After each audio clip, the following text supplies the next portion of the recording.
Hola a todos, mi nombre es Ángela Alexandra Isabera, estudiante de segundo semestre de la Maestría en Tecnologías Digitales Aplicadas a la Educación de la Universidad Manuela Beltrán. El día de hoy vamos a aprender los distintos diseños que se tienen en cuenta en la investigación cualitativa. El primero de estos es la teoría fundamentada, la cual se origina a mediados de la década de 1960, específicamente en el año 1967, por Barney Glaser y Amsel Strauss. Según Basileches, en el año 2009 proponen 4 fases.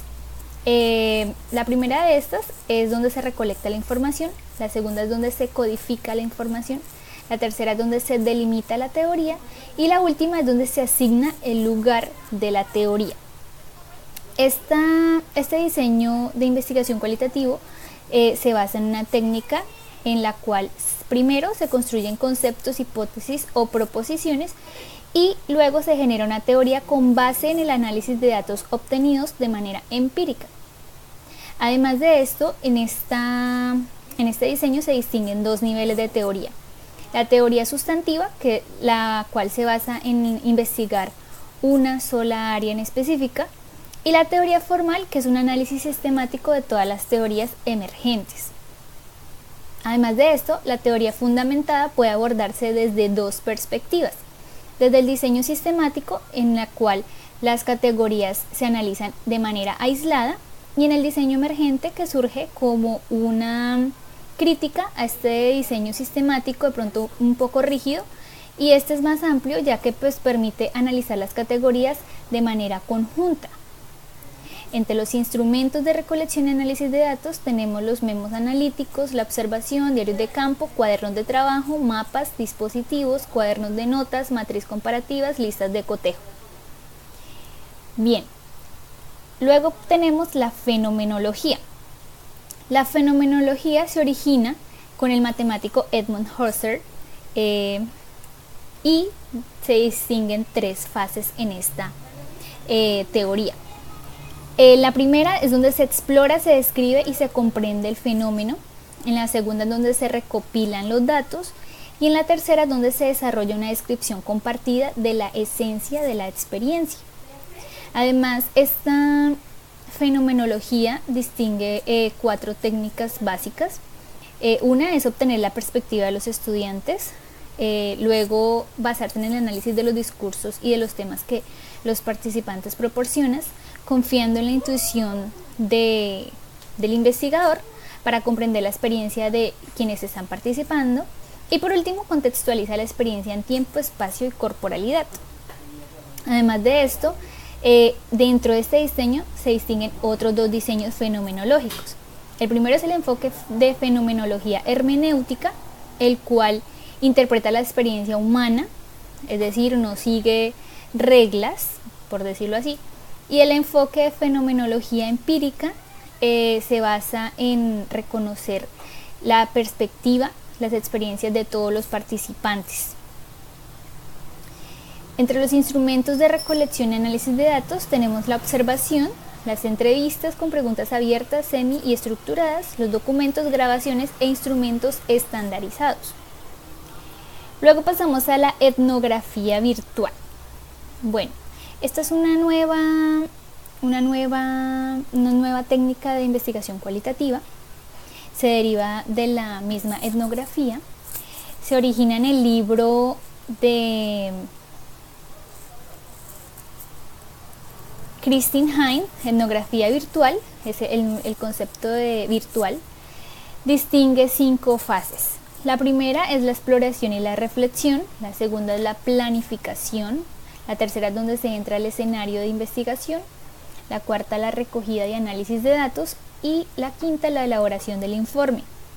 Además, esta etnografía virtual es más abierta, se pueden evaluar de manera de categorías o por narrativas, además que se intensifican las tecnologías de la información y se reconsidera la idea de una etnografía atada a un lugar en concreto o inclusive a múltiples espacios a la vez. La etnografía virtual además define 2 tipos de etnografía. La etnografía online, como el mismo nombre lo dice, es la que se trabaja con los miembros dentro de unas redes de información y que estén pues en línea, valga la redundancia, y la etnografía offline de miembros que estén dentro y fuera de redes de comunicación. Entre los instrumentos de recolección y análisis de datos tenemos la observación participante o no participante, la entrevista individual o grupal, cuestionarios, historias de vida. El estudio de caso también, se origina a inicios del siglo XX. Se distinguen, a diferencia de la etnografía virtual, se distinguen 6 fases. En la primera es donde se identifican los datos, luego se recopilan, se evalúan, después de tener esos datos se define cuál es el problema, luego se le da una solución y se realiza el plan de acción, es decir, el cronograma de actividades que se van a llevar a cabo. La técnica que se utiliza es la particularidad, es decir, parte de lo pequeño hacia lo grande, ¿sí? Parte desde una unidad de análisis para evaluar una comunidad en general. Utiliza la descripción y además son heurísticos. Jin en el año 1994 propone además 4 tipos de estudios de caso: los descriptivos, los exploratorios, los ilustrativos y los explicativos. Como instrumentos de recolección y análisis de datos tenemos las historias de casos, observación de campo, observación participativa, encuestas, cuestionarios, tests psicológicos y experimentos. Pasamos a la investigación-acción. Esa es una técnica que se trabaja más en la investigación cualitativa. Se origina en 1944 por el psicólogo Kurt Lewin, pero desarrollada especialmente por Lawrence Steinhaus, Gary Anderson, Carl Steven Kennis. Esta investigación-acción se divide en 3 fases básicas: en observar, pensar y actuar. La técnica que usa esta investigación-acción es que propicia el cambio social, pretende transformar la realidad, ese es el valor fundamental de este diseño, y los sujetos además no solo son objetos, sino son sujetos activos que toman conciencia de su papel en la transformación de la investigación. Álvarez Gaujou en el 2003 destaca 3 perspectivas en la investigación-acción.